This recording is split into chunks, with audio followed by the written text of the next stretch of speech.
Budget पेश कर दिया गया। आज हरियाणा विधानसभा में मुख्यमंत्री मनोहर लाल ने बतौर वित्त मंत्री बजट पेश किया और इसी पर हमारी खास चर्चा लगातार जारी है। ब्रेक पर जाने से पहले एनएलडी से विजेंद्र रेड्डी साहब भी हमारे साथ जुड़ चुके थे। रेड्डी साहब, आपकी प्रतिक्रिया क्या है? हम अपने दर्शकों तक जरूर पहुंचाना चाहेंगे बजट जो पेश किया गया हरियाणा विधानसभा में आज से लेकर।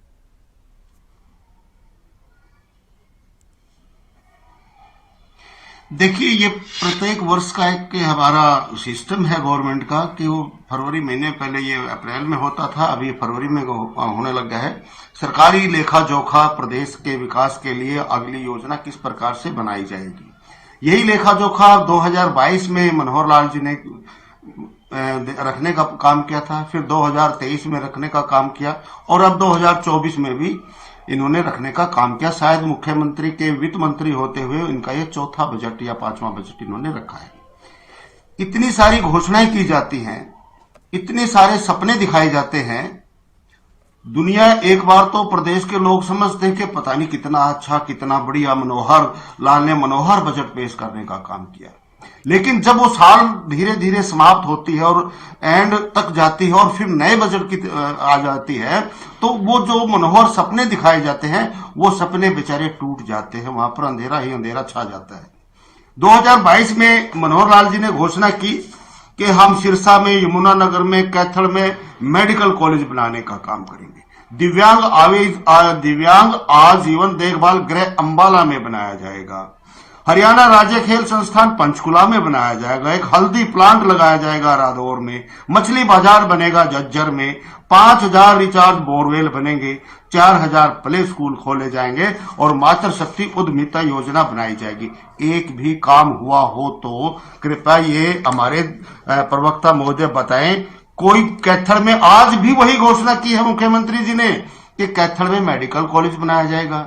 2022 में भी वही घोषणा थी कि कैथल में मेडिकल कॉलेज बनाया जाएगा, पंचकुला में खेल की योजना वो बनाई जाएगी, नर्सरी बनाई जाएंगी, झज्जर में मछली बाजार बनाया जाएगा। तो ये पूरे तो होते नहीं है, एक सपना दिखाया जाता है। हमने आज बजट प्रस्तुत होने से पहले कल परसों की डिबेट में डिमांड की थी इलेक्ट्रॉनिक मीडिया चैनल के माध्यम से कि हम चाहते हैं, प्रदेश चाहता है, केवल इंडियन नेशनल लोकदल पार्टी नहीं चाहती, प्रदेश का हर व्यक्ति जानना चाहता है कि 2022 में, 2023 में जो हमारे को सपने दिखाए गए थे वो हमारे स्वप्न कितने पूरे हुए हैं। कृपया उसका भी विवरण देने का काम करे, बताने का काम करे कि आपकी घोषणाओं को कितनियों को अमली जामा पहनाया गया है, या इस बार फिर ऐसे ही आप घोषणा करेंगे। पहले पिछला ब्यौरा देने का काम करे, वो ब्यौरा नहीं दिया गया, नहीं बताया गया कि वो काम कितने, हमने ये कहा था और ये पूरे कर दिए, कुछ नहीं बताने का काम किया। इस बार फिर सपने दिखाए हैं कि हम 500 महिला ड्रोन प्रशिक्षित करेंगे महिलाओं को, 500 सीएम पैक्स खोलने का काम करेंगे, 400 नर्सरियां खोलने का काम करेंगे, 6 बॉटनिकल गार्डन बनाएंगे, 3 लाख लखपति दीदी बनाएंगे। तो ये सारे सपने इतने बड़े बड़े केवल इसलिए दिखाए जाते हैं। विजेंद्र रेड्डी साहब, आपने जितने तमाम सवाल रखे हैं खबरें अभी तक के जरिए इनके जवाब लेंगे हम वीरेंद्र चौहान साहब से, लेकिन फिलहाल मुख्यमंत्री मनोहर लाल एक प्रेस कॉन्फ्रेंस कर रहे हैं, उन्हीं का रुख करेंगे। आज भी 23 फरवरी है। पिछली बार की अपेक्षा इस बार 11.37% ये बजट हमारा दिख रहा। कुल बजट का जो प्रस्ताव किया है 1,89,876.61 करोड़, और जो पिछली बार था 1,70,70,490.84 करोड़। ये सब पिछले भी संशोधित अनुमान हैं और ये प्रस्तावित अनुमान है। फाइनल जब इसके रिजल्ट आएंगे वो आपको सामने मिल जाएंगे।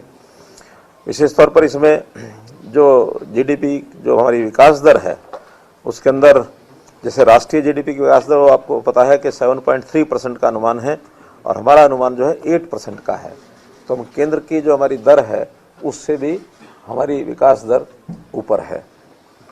इसी प्रकार से जो जीएसडीपी, इसमें प्रति व्यक्ति आय है वो भी हरियाणा की जो है वो देश की आय से, प्रति व्यक्ति आय से काफ़ी ज़्यादा है। जीएसडीपी का जो दर है, वृद्धि दर केंद्र की 5.6% है, जबकि हरियाणा की 6.1% है। उसमें भी हमारी जो दर है, वृद्धि दर, उसमें ज़्यादा है।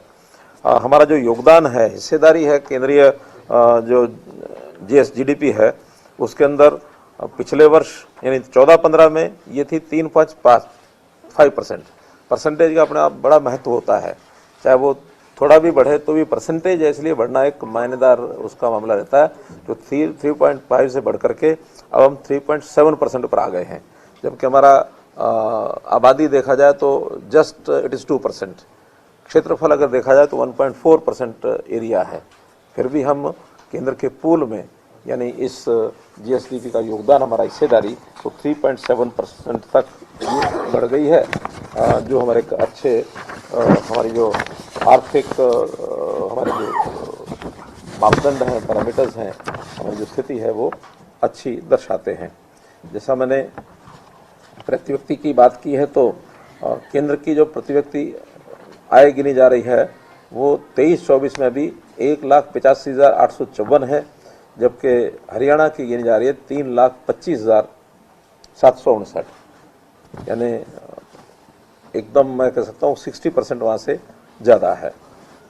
जो हमारे तीनों क्षेत्र होते हैं प्राइमरी, सेकेंडरी, टर्सरी, उसका भी जो हमारा जो हिस्सा रहता है हमारी इस प्रतिशत वृद्धि में, वो वृद्धि प्राइमरी क्षेत्र यानी एग्रीकल्चर 8.6% है, सेकेंडरी यानी इंडस्ट्रीज 6.3% है और सर्विसेज 13.8% है इंक्रीज। इस प्रकार का इसका ये अनुमान भी अपेक्षा अनुसार ही है, क्योंकि सर्विसेज का प्रतिशत हमेशा ज़्यादा रहता है। कृषि और इंडस्ट्री में थोड़ा ज़रूर हम सोचते हैं कि इंडस्ट्री अगर थोड़ा और ज़्यादा बढ़े तो उसका लाभ ज़्यादा होता है। अभी इंडस्ट्री कृषि से कम है, लेकिन फिर भी कृषि, क्योंकि हमारा प्रदेश कृषि बाहुल्य प्रदेश है, उस नाते से उसकी वृद्धि भी हमारे प्रदेश के अनुकूल ठीक बैठती है, इसलिए उसकी कोई हमें कठिनाई नहीं है। जहाँ तक परिव्यय का विषय है वो मैंने बताया है कि 70% के आसपास हमारा जो परिव्यय है वो राजस्व पर है और जो पूंजीगत है वो 29.19 है। हमारे जो राजकोषीय घाटा जो लिमिट है 3% की, उस 3% से कम लगातार कम चल रही है, हमने कभी इसको बढ़ने नहीं दिया। ये 23-24 में भी 2.8% था और अभी भी 2.77% का अनुमान है। कोविड के बाद 3.5 कर दिया। कोविड के बाद लिमिट 3.5 हो गई थी, लेकिन अभी वापस वो 3 हो गई है। हाँ, पहले कोविड के समय इसको जैसे भी सारे देश की और दुनिया की हालत हो गई थी तो उस समय ये लिमिट्स बढ़ा दी गई थी, 3 के बजाय 3.5% कर दिया गया था। हम तब भी 3 से नीचे ही रहे, कभी हम बढ़े नहीं, लेकिन अभी वापस 3 हो गई है तो भी हम 3 से नीचे ही हैं। 2.8% पिछले बार था, अभी और ज़रा कंट्रोल में हम आए हैं तो 2.77% है, उसको हमने कमी किया है, बढ़ने नहीं दिया है। और यही अनुशासन हमारा जो एक प्रकार से बना रहे, ऐसा हम लगातार हमारी व्यवस्थाएं ठीक बनी रहें, इसका हम प्रयत्न करते हैं। और जो सकल ऋण स्टॉक, इसकी भी अपनी एक सीमा रहती है और उसमें भी 23-24 में जो इसका अनुमान यानी जो पहले सीमा होती थी कोविड से पहले उसकी 25% होती थी, लेकिन कोविड में 33.3% हो गया था ये। पिछले साल इसका जो लिमिट था वो 33.1% था। उस 33.1% के अगेंस्ट भी हमारा 26% का ही ये जो अनुपात है वो रहा था, जो वेल विद इन 33.1, और इस बार 33 की बजाय वो भी 32.8 हो गया और कम हो गया है। और मुझे लगता है कि धीरे धीरे जो भी ये सीमाएं निर्धारित होती हैं आगे फिर वापस 25 तक, जैसे देश की स्थितियाँ अच्छी होंगी तो 25% तक ही आने की संभावना बन सकती है, लेकिन अभी धीरे धीरे घट रहा है। 33.3 से 33.1 आया, 32.8 आ गया, उसमें भी हम विद इन पैरामीटर्स हैं। तो इस बार 24-25 का जो हमारा अनुमान है 26.1% तक ही हमने इसको रखा है। फिर बहुत योजनाएं हमारी हैं, लेकिन जो खास करके नई हैं, जो उल्लेखनीय हैं, जिनके बारे में जानकारी देना जरूरी है। पैक्स हमारी जो संस्थाएं, कोऑपरेटिव संस्थाएं किसानों के लिए चलती रही हैं, उसमें केवल एग्रीकल्चरल प्रोडक्ट तक वो सीमित होती थी। अब उसका नाम बदल करके हमने CM पैक्स कहा है। तो CM पैक्स का मतलब consolidated multiple activity cooperative society. CM का मतलब चीफ मिनिस्टर से नहीं है, आपका धन्यवाद, लेकिन वो नाम ऐसा बन गया, हमको पसंद आ गया, हमने कहा ठीक है सीएम पैक्स अच्छा नाम है, इसलिए उस योजना के अंतर्गत अब उसमें केवल एग्रीकल्चर तक सीमित न रह करके एंटरप्रेन्योरशिप में भी वो जो कोऑपरेटिव सोसाइटीज बनेंगी उसमें भी अपना काम कर सकते हैं। तो ये 500 नए पीएम पैक्स ये बनाए जाएंगे और शुरुआत इसकी हम कर रहे हैं। ये एक्स्ट्रा है? हाँ, वो पैक्स तो चल ही रहे हैं, उसके अलावा ये एक्स्ट्रा है। और इसमें विशेष ध्यान रखा जाएगा कि आगे किसी प्रकार भी ये कोऑपरेटिव सोसाइटीज घाटे का सौदा न बने, ताकि हर एक को उसका जो मेंबर्स का एक डिविडेंड है उनकी इन्वेस्टमेंट के हिसाब से वो भी मिलता रहे। सरकार को जितनी सहायता करनी है तो वो करेंगे ही, लेकिन पैक्स कई बार ध्यान न देने पर घाटे में जल्दी आते हैं। उसके कई कारण भी हैं, लेकिन आगे वो कारण इन पैक्स पीएम पैक्स में सीएम पैक्स में न बने, इसका हम पूरा ध्यान रखेंगे।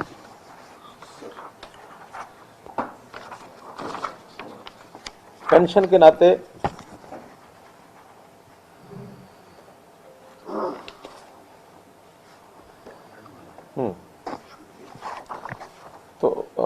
पेंशन के नाते जो प्रोएक्टिव होकर के हमने ओल्ड एज पेंशन दी है, अगले 3 महीने में अन्य प्रकार की भी जो योजनाएं हैं, 40 वर्ष से ऊपर के जो विधुर हैं, 45 वर्ष से ऊपर के जो अविवाहित हैं, या जो दिव्यांग बच्चे हैं जिनकी पेंशन स्कीमें लागू की गई, वो भी प्रोएक्टिव होकर के उनके घर पहुंचे और उनको जिनके नहीं बन पाए हैं उनका डाटा हमारे पास आ गया है, सभी डाटा, वो उनकी पेंशन हम उनके घर पर बना करके देंगे। जो विषय एक और छूट गया था वो ये है कि पीएम पैक्स के माध्यम से जो किसानों को ऋण दिए जाते हैं, उस ऋण में जब कभी डिफॉल्टर होते हैं तो उनके ऊपर ब्याज और पेनल्टी लगती है। तो ब्याज और पेनल्टी का भी हमने एक प्रावधान किया है कि पहले भी एक बार हम कर चुके हैं, दोबारा से फिर 30 सितंबर 2023 से पहले का जिन्होंने ऋण ब्याज लिया हुआ है, वो अपना ऋण लिया हुआ है, उस ऋण पर लेने के बाद जो भी उनकी पेनल्टी और इंटरेस्ट है, हालांकि 30 सितंबर के एकदम नज़दीक लिया होगा तो उनका तो नहीं हुआ होगा, क्योंकि 1 साल तक ये होता है कि डिफॉल्ट अगर 1 साल के बाद होता है तब पेनल्टी लगती है। तो देखा जाए तो अभी जो चल रहा है इससे 1 साल पहले जिन्होंने लिया होगा और नहीं भरा होगा, उन्हीं का ब्याज और पेनल्टी लगेगी। वो सारा ब्याज और पेनल्टी इस शर्त के साथ 31 मई 2024 तक वो इस पेमेंट को भर दें, तो उसमें लगभग 5,47,000 ऐसे किसान हैं और 2000 वो आंकड़ा मेरे पास रह गया, 2000 करोड़ के आसपास, 2140 करोड़ रुपया तो उसका पूंजी मूल है ओरिजिनल, और 1700 कुछ करोड़ रुपया उसका ब्याज इंटरेस्ट है जो हमने माफ किया है। वो अगर सब समय से भर देते हैं तो उसमें उनको दोबारा से लोन लेने की सुविधा मिल जाएगी, क्योंकि एक बार कोई डिफॉल्टर हो जाए तो फिर बाद में ऋण भी नहीं ले सकता, इसलिए उनको ऋण की सुविधा दोबारा से मिल जाए। ऐसे ही हमने जो पेंशन जो देते हैं, जो खास करके ईपीएफ लेते हैं, और ईपीएफ का जो भविष्य निधि उनको मिलती है, उनको ओल्ड एज पेंशन से रह जाते हैं वंचित। शर्त लगी है कि कोई और प्रकार की पेंशन कोई ले रहा होगा तो उसको ये 3,000 रुपया नहीं मिलेगा, लेकिन जो ईपीएफ वो लेते हैं उस पेंशन को, जिसको कर्मचारी भविष्य निधि, कईयों की 3,000 से काफ़ी कम है, कोई 1,000 ले रहा है, कोई 1,500 ले रहा है, तो उनकी शिकायत है कि मैं उधर से भी गए, इधर मिलता कुछ नहीं है।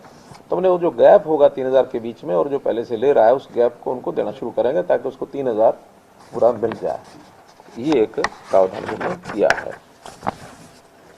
हरित स्टोर की बात की थी कि हमने की योजना बनाई थी, जिसमें एक सेंट्रलाइज्ड सप्लाई की व्यवस्था के माध्यम से रिटेल शोरूम्स बनाने के लिए एक हरित स्टोर की योजना कोऑपरेटिव के माध्यम से बनी थी। उसमें भी 1,000 के आसपास पहले से स्टोर चल रहे हैं। अभी और नए 1,000 हरित स्टोर्स ये खोले जाएंगे, अप्लाई कराएंगे और उनको स्थान अपना वो चयन करेंगे और उनको कुछ सुविधाएं हम देंगे और बाद में उन स्थानों पर उनको सप्लाई चेन में जोड़ लिया जाएगा।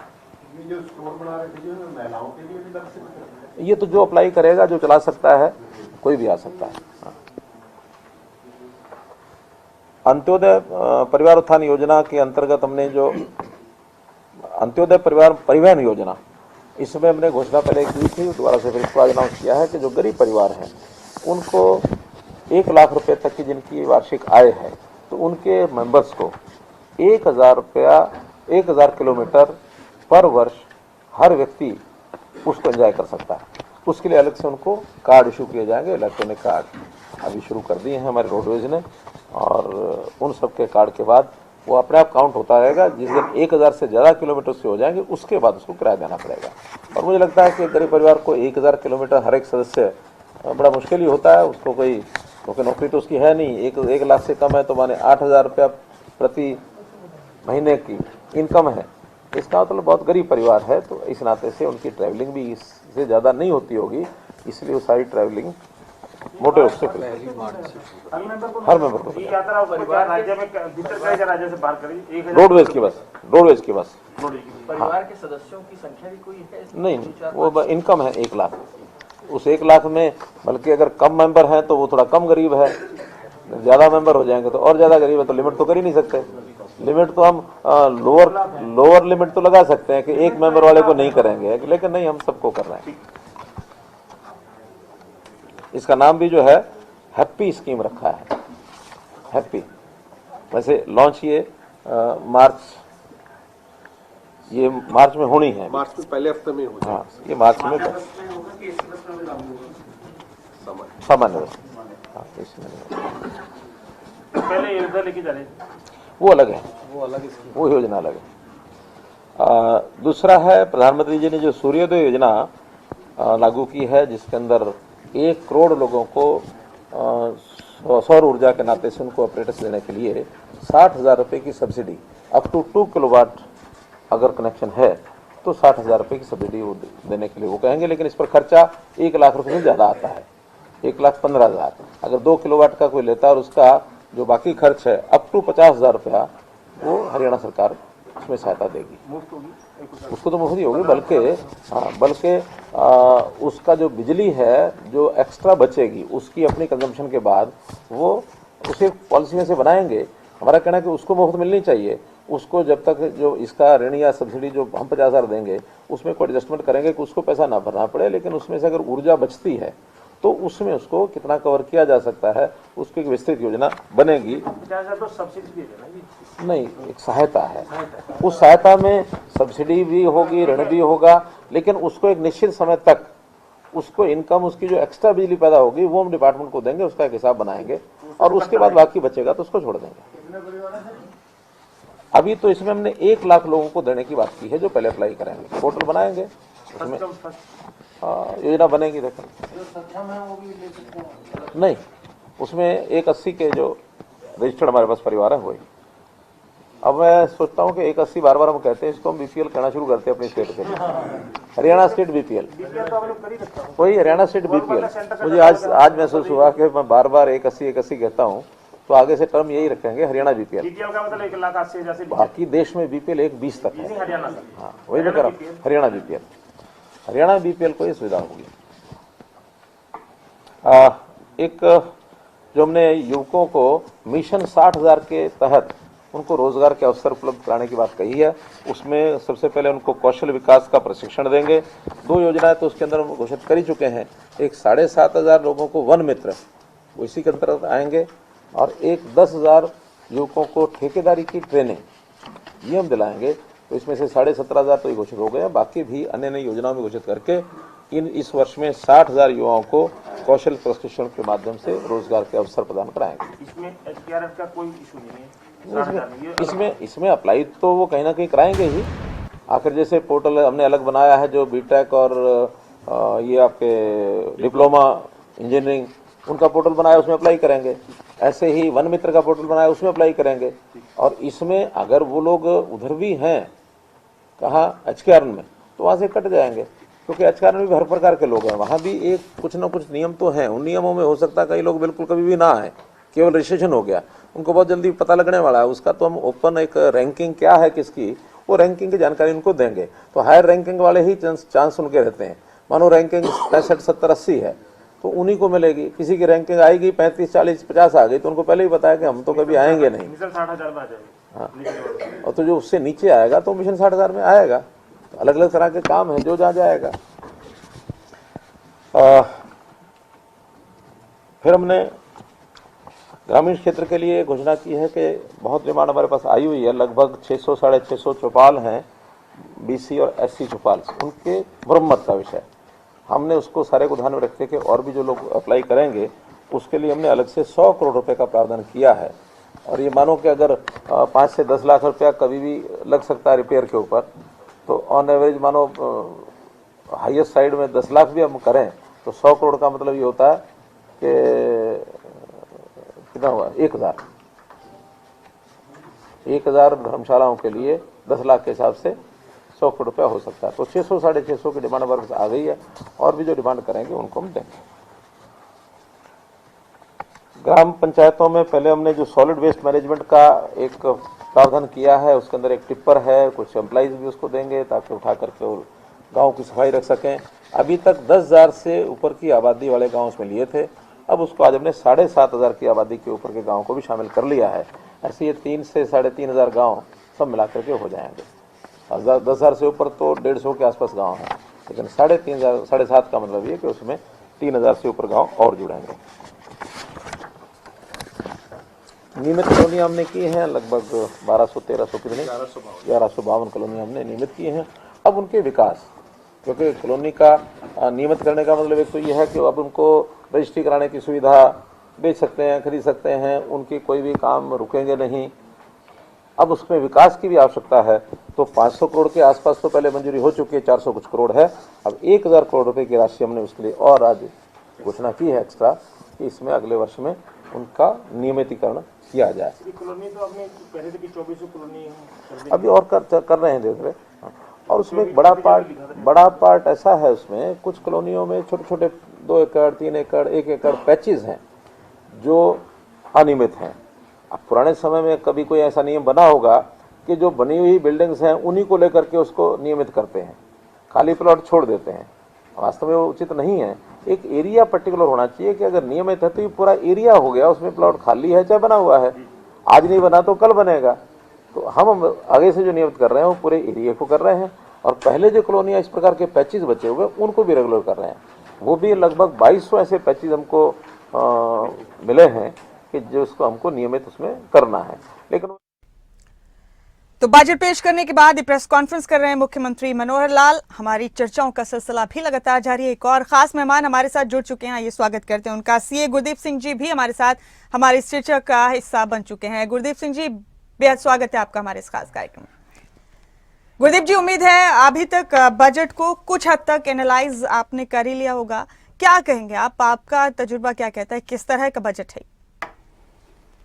अभी नमस्कार पहले तो सभी श्रोताओं को और आपको भी नमस्कार। अभी मेरे लिए थोड़ा ज़्यादा जल्दी हो जाएगी अगर इसके ऊपर मैं कुछ ज़्यादा कमेंट करूंगा, क्योंकि अभी आया हूं और मैं अभी बजट को कुछ रास्ते में सुना मैंने और कभी कुछ अभी पढ़ रहा हूं।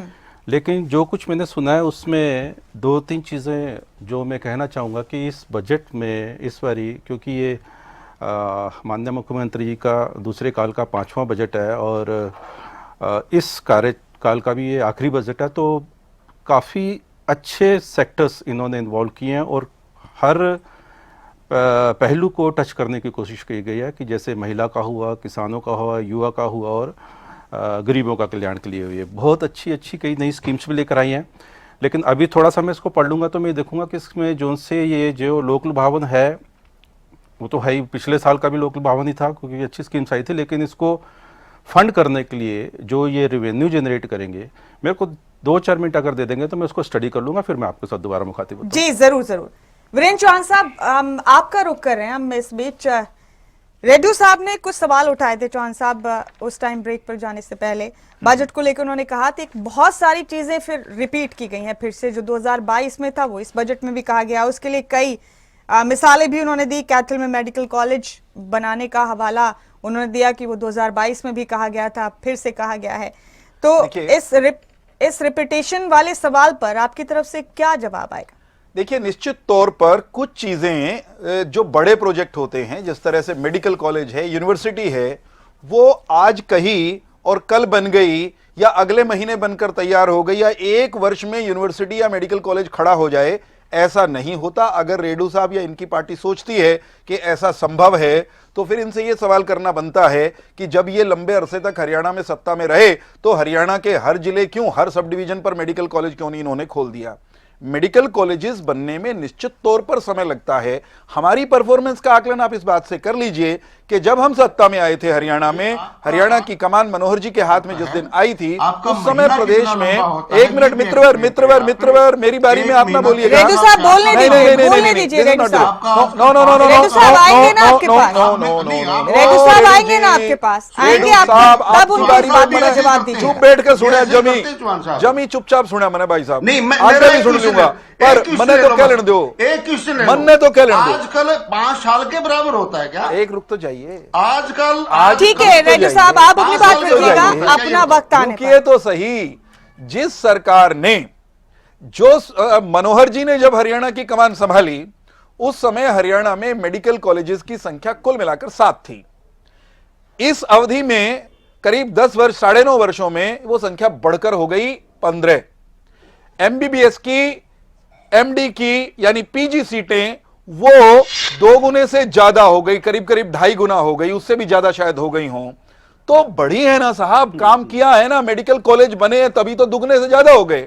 और कैथल में, कैथल के कॉलेज की आपने बात की, कैथल के कॉलेज का शिलान्यास हो गया और मेरे ख्याल से जहां तक मुझे याद है भगवान परशुराम के नाम पर वो कॉलेज बनने वाला है, उस पर काम शुरू हो चुका है।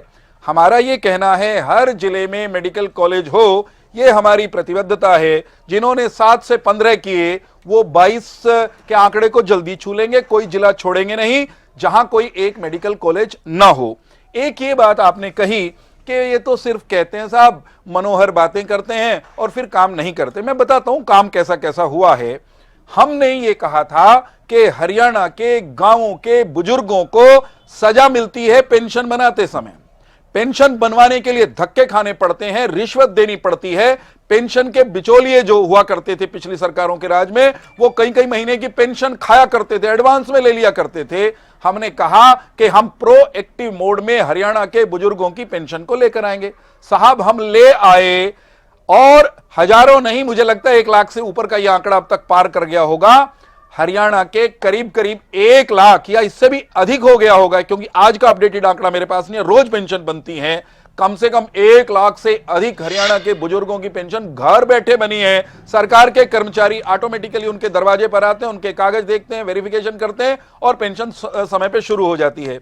आज हमने ये कहा है कि जैसे हमने वृद्धावस्था पेंशन को प्रोएक्टिव मोड में हरियाणा के जरूरतमंद और बुजुर्गों की वृद्धावस्था पेंशन बुजुर्गों के लिए है, उनके लिए किया है, ठीक उसी तरह अब अगले 3 महीने में दिव्यांग पेंशन हो या दूसरी श्रेणियों की जो समाज कल्याण से रिलेटेड पेंशन है, समाज कल्याण से संबंधित पेंशन है, उन पेंशन के लिए भी किसी को कहीं धक्के खाने नहीं पड़ेंगे। आपकी बेटी, हमारी बेटी, ये सरकार की योजना है, इसको भी हम इसी प्रोएक्टिव मोड पर चलाएंगे। पहले पेंशन वृद्धावस्था को चलाकर दिखा दिया, अब बाकियों को लेकर के आएंगे। इसको मैंने इसलिए बताया कि जो हमने कहा वो करके दिखाया। हमने इस बजट में बहुत सारे अच्छे और घोषणाएं की हैं जिनसे हरियाणवियों के चेहरे खिलेंगे। शहीदों के परिवारों को 50 लाख रुपए तक अनुग्रह की राशि मिलती थी। शहीद वंदनीय हैं, अभिनंदनीय हैं, उनके लिए और भी कुछ ज्यादा करना पड़ेगा तो करना चाहिए, हम तैयार हैं। लेकिन ये राशि सीधे बढ़ाकर 1 करोड़ रुपए अब सरकार ने कर दी है। हरियाणा के नौजवान सशस्त्र सेनाओं के लिए खूब तैयारी करते हैं। हरियाणा के गांव में मुमताज जी जाइएगा, आपके मेवात से लेकर के मेरे करनाल तक नौजवान वो सेना में अर्धसैनिक बलों में भर्ती होने के लिए तैयारी करते हुए आपको दिखाई देंगे। प्राइवेट इंस्टीट्यूट्स में भी, कोचिंग सेंटर्स में वो तैयारी करते हैं। सरकार ने तय किया है अब की बार हम 3 नए तैयारी कराने वाले संस्थान वो खड़े करेंगे। 60,000 से अधिक नौजवानों को कौशल का प्रशिक्षण देंगे और उनको नौकरी योग्य आईटीआईज के माध्यम से कौशल उनका सुधारते हुए उनको आगे बढ़ाएंगे। इस तरह हमने बहुत सारी चीजें हर वर्ग के लिए की हैं। 5,000 ड्रोन दीदियां होंगी, इस वर्ष हमने लक्ष्य रखा है। हरियाणा की 5,000 बेटियां बहनें वो ड्रोन उड़ाएंगी और ड्रोन उड़ाते हुए स्वयं सहायता समूह के माध्यम से वे खेती में मदद करती दिखाई देंगी। 2 लाख हरियाणा की माताओं, बहनों, बेटियों को लखपति दीदी बनाने का लक्ष्य भी हमने रखा है। जैसे शहरी आवास योजना है, ग्रामीण मुख्यमंत्री ग्रामीण आवास योजना भी हम लेकर के आएंगे। हरियाणा के कई गांवों में लोग सुन रहे होंगे, ऐसे बहुत सारे लोग हैं जिनको महात्मा गांधी आवास योजना के तहत उनको कभी प्लॉट 15 साल पहले, 20 साल पहले, 12 साल पहले, हमारी सत्ता में आने से पहले प्लॉट मिलेगा साहब, आपको देंगे, घोषणा कर दी गई थी। घोषणा के पर्चे उठाए घूम रहे थे आज तक। आज मुख्यमंत्री जी ने कहा है ऐसे लोग जिनको 10, 12, 15 साल से उनके लिए घोषित आवंटित प्लॉट मिल नहीं पाया, हम सितंबर तक या तो प्लॉट का कब्जा दे देंगे और अगर कब्जा नहीं दे पाए तो कम से कम 1 लाख रुपए की राशि ऐसे परिवारों को देंगे, प्लॉट खरीदे, मकान बनाएं। जी जी ढुल साहब, अगर आपको ये वक्त माकूल लग रहा हो तो आप अपनी प्रतिक्रिया आप दे सकते हैं हमें। देखिए, मैं बजट को थोड़ा सा अभी भी एनालाइज करने की कोशिश कर रहा हूं। ठीक है, आप नहीं, मैं बताता हूँ। नहीं, मैं कुछ चीज़ों को जो नोट डाउन कर पाया मैं उनको बताता हूँ। अब जैसे शिक्षा का बजट जो है ना, इन्होंने पिछली बार से घटाया है परसेंटेज में। जो परसेंटेज की बात करते हैं शिक्षा के अंदर, पिछली बार इनकी एलोकेशन थी 10.97%, अब की बार 10.94। माइनर घटाया है लेकिन घटाया है। लेकिन जो सबसे महत्वपूर्ण जो चीज आई है इस बारी जो है, लोन जो है बढ़कर के, पिछली बार 64,800 करोड़ रुपए इन्होंने लोन लिया था, अब की बार 67,163 करोड़ इन्होंने लोन लेने का काम किया है। इस प्रदेश के ऊपर जो कर्ज इस समय पर है 3,17,982 करोड़ हो गया है बढ़कर पिछली बार से। तो ये जो टोटल हो गया है, अब बड़े गजब की चीज है। बिजली की बात करते हैं, बिजली के ऊपर पिछले साल इन्होंने जो एलोकेशन इनका रिवाइज एस्टीमेट के हिसाब से था वो था 8381 करोड़। अब की बार उसमें से 1300 करोड़ घटा करके, मतलब कि बिजली व्यवस्था को अपने सुचारू बनाने के लिए पिछली बारी जो पैसा इन्होंने लगाया था वो लगाया था 8381 करोड़। अब की बार उसे घटा करके इन्होंने 7062 करोड़ किया है, वो भी एस्टिमेटेड है। वो लगेगा कितना ये भविष्य बताएगा। इस प्रकार की जो बेसिक चीजें, अब देखिए पूरे बजट का टोटल जो है आप समझिए कि 31.17% आप जो है केवल कर्ज चुकाने में लगा रहे हैं, जिसमें से 14% के आसपास तो केवल ब्याज चुकाने में लगा रहे हैं। और फिर हम ये कहते हैं कि भी हेल्दी इकोनॉमी हम बना रहे हैं या हमने बेहतर व्यवस्था बनाने का काम किया, तो मेरे हिसाब से इट विल बी ए फॉलिसी। इस प्रकार की बहुत सारी चीजें हैं जो अभी मैं पढ़ करके मैं निकाल रहा हूँ, निकाल करके सामने लेकर के आएंगे। ठीक है, लोन पर एक बात कहना चाहता हूँ। नहीं, चौहान साहब आपके पास फिर आएंगे हम। रेड्डू साहब काफी देर से कुछ कहना चाहते हैं, अभी उन्हीं का रुख करना है हमें। जी रेड्डू साहब, आपको काफी ना इत्तेफाकी थी चौहान साहब की बातों से, थोड़े खफा से भी लग रहे थे आप। खुश रहना चाहिए। हाँ, रेड्डू साहब, खफा होने की कहाँ गुंजाइश है? मैं उम्मीद करना चाहूंगा, जैसे मेरे को रोक दिया गया, मेरे बीच में भी ये ना बोले। एक मिनट बोलो, मेरा ये एयरबड्स निकल गया था ना। देखिए, इन्होंने कहा कि ऐसा कोई सिस्टम किसी के पास नहीं होता है कि आज कल में ही बन जाए बड़ी बड़ी चीजें, हॉस्पिटल हो गया, यूनिवर्सिटीज होगी, या महीने में 2 महीने में बन जाए। मैं ये पूछना चाहता हूं, मेरा पहला क्वेश्चन हमारे भाई से ये रहेगा कि ये इस सरकार का 1 या 2 महीना या आज या कल कितना लंबा होता है? क्या वो 5 साल के बराबर आजकल होता है और 10 साल के बराबर इनका महीना होता है? तो फिर ये सही है, हम गलत है, प्रदेश की जनता इसको सुन रही है। दूसरी बात देखिए, इन्होंने जो इस बजट में दिया, एक बड़ी घोषणा की कि हम 5 लाख कितने थे ये, यानी कि 5.5 लाख के लगभग किसानों को फायदा मिलेगा। 5,47,900 किसानों को बेनिफिट मिलेगा। हमने उनका कर्ज और पेनल्टी, तो कितनी साफ गोई से बात करते हैं मुमताज जी, हमने उनका कर्ज का ब्याज और पेनल्टी माफ करने का काम किया। ब्याज कितना होता है? जो किसान एग्रीकल्चर लोन है उसके ऊपर बहुत मामूली सा ब्याज होता है, उसको माफ करके, यानी कि ऊंट के मुंह में जीरा डाले। किसान की डिमांड है कि हमारा कर्ज माफ कर दीजिए हे सरकार महोदय। आपने बड़े बड़े पूंजीपतियों का, केंद्र ने लगभग 15 लाख करोड़ रुपए माफ करने का काम किया है। किसानों को भी थोड़ी सी राहत दे दो, इतना बड़ा आंदोलन चल रहा है। और आंदोलन में भी ये मुख्य डिमांड है कि किसानों को कर्ज माफी का एक बार लाभ दिया जाना चाहिए ताकि किसान अपनी गरीबी से उभर जाए। लेकिन हमारे इस बजट से भी प्रदेश की जनता को तो उम्मीद थी कि शायद कर्ज माफी के लिए कुछ प्रावधान करने का काम करेंगे, लेकिन ये सिर्फ कर्ज का ब्याज और पेनल्टी माफ करके शहीद होने का काम कर रहे हैं। तो ऐसे कोई शहीद नहीं हुआ करता था ये और उसके लिए भी टाइम बाउंड कर दिया। जो 31 मई तक जमा करवा सकेगा उसी का ये माफ होगा। अरे भाई, जमा करवाने के होते तो वो पेनल्टी क्यों लगवाते, पहले ही जमा कर देते। वो अब टाइम बाउंड लेकर के आप किस प्रकार का फायदा उठाने का काम कर रहे हो, ये समझ से परे की बात। दूसरी बात, मुख्यमंत्री महोदय जी ने एक बड़ी अच्छी बात लेकर के आए हो, ज्ञान में उन्होंने बताया कि G फॉर गरीब, Y फॉर युवा और A फॉर अन्नदाता, N फॉर नारी शक्ति। हम ज्ञान का विकास करेंगे। भाई, मुझे एक बात ये पढ़ करके हंसी भी आती है, ये गरीब का उत्थान करेंगे। आज प्रदेश में लगभग 27 लाख गरीबी रेखा के नीचे हैं जो आयुष्मान भारत का फायदा ले रहे हैं, और जो कि पहले 9-10 लाख हुआ करते थे वो 27 लाख पर पहुंच गए हैं। इस प्रकार से उन्होंने गरीब का विकास किया है। युवा का विकास इस प्रकार से किया कि आज बेरोजगारी में हमारा प्रदेश नंबर 1 पर है। हमें उम्मीद थी कोई ऐसा बड़ा इंस्टीट्यूट लेंगे, कोई बड़ा ऐसा उद्योग लगाने का इसमें घोषणा करेंगे जिसमें हजारों युवाओं को नौकरी मिलेगी, बट ये कहते हैं हमने युवाओं का विकास किया कि वो विदेशों में चला जाए, वो दर दर की ठोकरें खाए, गलियों में घूमे, बेरोजगारी में रहे। ये विकास इन्होंने करने का काम किया। अन्नदाता सबके सामने है, धरने प्रदर्शन पर बैठा है। एक ऐसी चीज मांग रहा है अन्नदाता जो सरकार ने दे रखी है। सरकार कहते हैं कि हम MSP घोषित करते हैं, देते हैं, लेकिन गारंटी नहीं देंगे। अरे भाई, अजीबोगरीब सरकार है। आप दे रहे हैं और उसकी गारंटी नहीं दे रहे। हम इतना देंगे, क्या दिक्कत है? लेकिन वो आंदोलनरत कर रखे हैं, सिर में गोलियां मारते हैं और वहां पर किसानों को शहीद करने का काम कर रहे हैं। मुझे रिस्पॉन्ड करने दीजिए प्लीज। नारी शक्ति में हरियाणा प्रदेश, एक सेकंड चौहान साहब, पूरे देश में most unsafe state of Haryana in the field of women. और ये कहते हैं अब तो जवाब दे देने दीजिए। नारियां, हमारी बहनें बेटियां जो ना धरने प्रदर्शनों पर बैठी, उनकी सुनवाई नहीं होती, उनको प्रताड़ित किया जाता है, उनको लाठी डंडों से पीटने का काम किया जाता है, और फिर ये कहते हैं हम नारी शक्ति का विकास कर रहे हैं। करे क्या यही विकास है? हरियाणा प्रदेश के स्कूलों में, लड़कियों के स्कूलों में शौचालय नहीं है, क्या ऐसे ही नारी शक्ति का विकास किया जाएगा?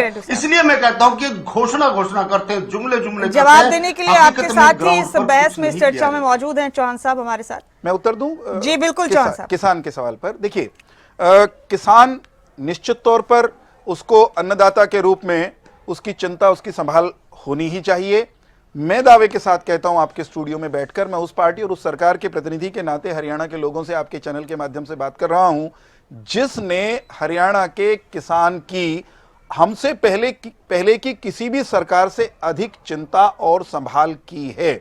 मैं उसी प्रदेश में रहता हूं और आप उस प्रदेश से आती हैं मुमताज जी, जहां पिछली सरकारें फसल का खराबा होने पे 2-2 रुपए के चेक दे दिया करती थी, जहां 6000 रुपए से अधिक 1 एकड़ का मुआवजा कभी मिलता नहीं था। हमने मुआवजे की राशि बढ़ाकर कर दी 15,000, और कब कर दी? जब MS स्वामीनाथन आयोग ने 10,000 की सिफारिश की थी, हमने आते ही बढ़ाकर उसको 12 किया था। हरियाणा के लाखों किसानों को हम किसान सम्मान निधि दे रहे हैं। हरियाणा के लाखों किसानों की फसल बोता किसान, पालता किसान, पहरा किसान, देता काटता किसान, पसीना बहाता किसान, बारिश में परेशान होता किसान, गर्मी में तपता किसान, फसल के दाम मंडी में बिकने के बाद आड़ती के खाते में आते थे। किसी ने चिंता नहीं की थी कि उसका पैसा सीधे उसके खाते में आना शुरू होना चाहिए। किसने की व्यवस्था? हमने की।